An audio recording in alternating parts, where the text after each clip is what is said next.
Yo, what's going on, guys? It's your boy, Atypical Security Guard. I want to thank you so much for tuning in to today's debrief.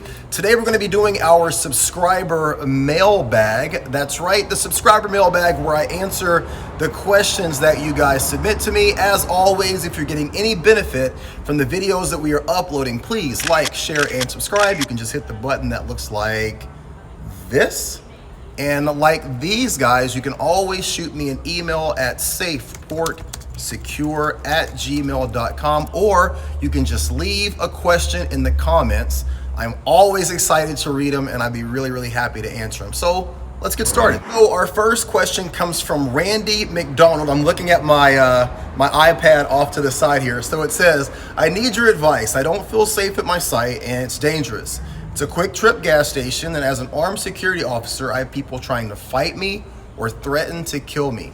Should I stick it out with the company, or should I find a safer company? Well, honestly, I can relate to this because every single day of my job so far here in Portland, right, I have the exact same thing. There's probably not a day that goes by that someone doesn't threaten to shoot me, stab me, kill me, want to fight me. I mean, it's just literally a part of what I do. And I think if we're being honest as security guards, most people who are on this page probably are experiencing the exact same thing. It's really unfortunate that for the most part, this is kind of where we are in society. Most people, 99.9% of the people who are out there, even your shit bags, they know, well, let's just be honest here, specifically your shitbags, they know that as a security guard, you have very little authority. You have almost no backup, and there's very little that you can do. So the idea of them trying to intimidate you or punk you out or try and just kind of talk crazy or come off to you the wrong way, you're going to have to deal with that. My number one thing that I would say to you is that if you're uncomfortable in this situation, if you're uncomfortable being approached in this way, being threatened, or potentially, having to be put into a situation where you could actually lose your life, this might not be the career for you. Guys, listen, this is a profession. It's no different than anything else. You're signing up to put yourself directly in between the perpetrator, the bad person, the evildoer, and those people who are either our clients or just your normal person who's in the vicinity. Like, you've chosen to be that sheepdog. And if you're gonna be that sheepdog, every single day that you go to work, you have to be okay with being in harm's way. So my question kind of goes back to you. Are you okay with it? Are you able to stick it out? Because if you switch companies and you pick any site, no matter where you go, the most safe, secure site. Listen, the Colorado shooting was at a grocery store. And it was at a grocery store in suburban Colorado. It wasn't in Compton. It wasn't in Los Angeles, guys. This was in suburban Colorado. So even the most mundane, the most simple, the most unassuming places that we work as security guards, everyone who has bad and evil intentions knows we're the only thing that's stopping them, for the most part, the only thing that's stopping them from doing whatever it is and trying to get whatever it is they want to get. So that risk, although it can be mitigated by moving to a different location or moving to a different company, you can't get rid of it altogether. So you have to be comfortable and you have to feel completely confident that you can handle what comes along with this profession. So that's really a question that you have to answer yourself. Are you willing to stick it out? Is it worth it? Are you making enough money right now to make it worth you potentially losing your life? And unfortunately, that's something that I can't answer. All right, question number 2 comes from Hobo Nickel Films. And this is another question that I can really relate to. It says, hey, unarmed security here. Anywho, I work in a Section 8 apartment complex and was wondering how to go about getting police to enforce the barring on property. I'm assuming he's talking about trespassing, right? It seems as if they pick and choose who they want to arrest. And the hard part about it is that being a white passing officer. So let me pause here, okay? I'm gonna give you guys a little bit of culture. I'm assuming that this person is either mixed or very light skinned, or might be Latino, Hispanic, but what he's saying is that his complexion is so light that he's passing as a white officer. So let's get back to that. Being a white passing officer in a mainly black neighborhood, we're not being racist, and we're genuinely just trying to show the company that we have a contract with that we're doing our best job possible. It says that our employees do wear body cameras to see if there's anything that we possibly miss, and to have a self-defense tool that are legal to carry in our state due to assaults in the past on property and in past contact locations. All right, so let me sum this up real quick. This gentleman, sorry, we've got a,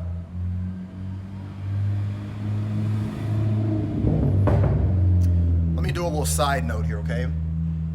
People who drive these like Fast and Furious cars that are like super lowered with like the exhaust that makes it have that whiny, rumbly sound, like, fuck those guys. That is the most ridiculous shit ever, and it's absolutely small dick energy. All right, but let's get back to what we're talking about.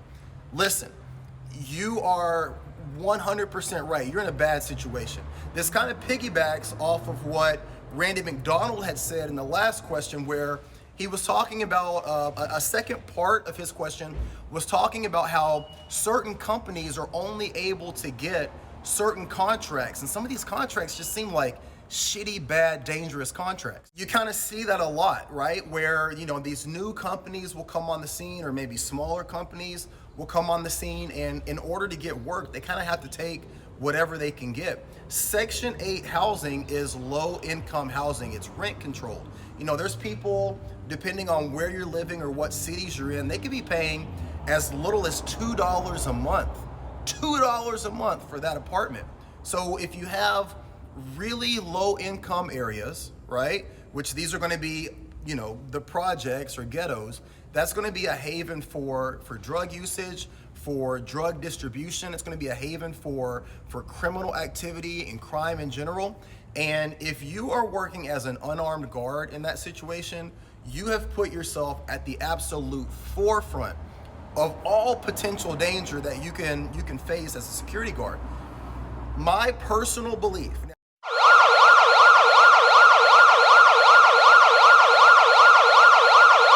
Now, this is just me personally, okay? I do not, as a constitutionalist, as an American patriot, and as a veteran, I do not go one day in my personal life where I am not armed. As I'm making this video right now, my concealed carry 380 right in my pocket. I don't operate in my daily life without my firearm. So to put myself in a situation where I'm working, I would never do that unarmed. I just wouldn't do it. I mean, but that's my own personal preference. The company that I work for now, we have some contracts that have come out, and they are like, listen, you know, this is a contract location that we have. It pays this much, but it's unarmed. I would rather go and not make money before I would work unarmed, because you have to understand that the second you put that security uniform on, that security shirt, that security hat, again, you are signaling to the person that has negative, bad, or evil intentions that you're the only person there that stands in between whatever it is they need or what they want. You're putting yourself out there that you're going to be the deterrent to that person. And I personally don't want to ever put myself in a situation where I'm doing that and I'm at a disadvantage. We live in a society right now where, you know, guys, I can be as philosophical as I could try to be, but I cannot stress to you guys enough how insane I think it is for you to be working unarmed security. I know that times are tough right now. I know that everyone has bills to pay. Some of you guys have families. You know, you've got to take care of your responsibilities. I get that. But you are putting yourself at such an unnecessary, unneeded risk by working unarmed. And if you're working unarmed in the hood, you're working unarmed in the ghetto, you're working unarmed in Section 8 housing, I think that you are putting yourself in ungodly amount of risk. And I would not do it. I would not do it. The guard that asked the first question about should he switch companies and stick it out, I'm like, I don't know. I can't answer that for you. Hobo Nickel Films, get the fuck out of that company right now.